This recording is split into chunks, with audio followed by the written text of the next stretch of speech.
Hi friend, তোমরা কেমন আছো? নিশ্চয়ই তোমরা খুব ভালো আছো। তো দেখো, আমরা সবাই মিলে সাজাতে গেছিলাম, কারণ ব্রাইডের বাড়িতে কিছু পার্টি মেকআপ ছিল, তাই আমার কিছু স্টুডেন্ট আমার সঙ্গে গেছিলো। তো আমরা সবাই মিলে টোটো করে আনন্দ করে মজা করে সাজাতে গেছি। গিয়ে যখন দেখি যে ব্রাইডের বাড়িতে ব্রাইড অনেক দেরি, তো ব্রাইডের বাড়ির সামনে একটা মন্দির ছিল, ওই মন্দিরের মধ্যে কিছু ভিডিও নিতে চলে গেলাম। কারণ সত্যি কথা বলতে মন্দিরটা এত সুন্দর ছিল আর এত পরিষ্কার পরিচ্ছন্ন ছিল, যেটা আমি বলেও বোঝাতে পারবো না। এতটাই পরিষ্কার ছিল, দেখে তোমরা দেখো কতটা পরিষ্কার মন্দিরটা।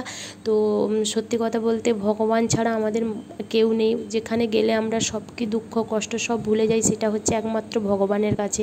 ওখানে গেলেই আমাদের সব দুঃখ কষ্ট কোথায় চলে যায়। তো মন্দিরের কিছু ভিডিও নিয়ে তো ব্রাইডের বাড়িতে আবার চলে এলাম।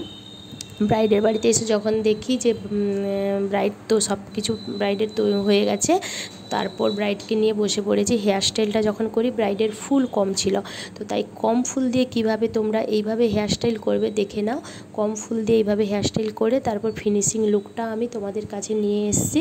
তো তোমরা দেখে বলো এই লুকটা কেমন হয়েছে। যদি তোমাদের এই লুকটা ভালো লাগে, লাইক কমেন্ট করে দিও। আর তোমরা অনেক অনেক আমাকে ভালোবাসো, তোমাদের ভালোবাসা আমাকে অনেক অনেক আরও সামনের দিকে নিয়ে যাবে।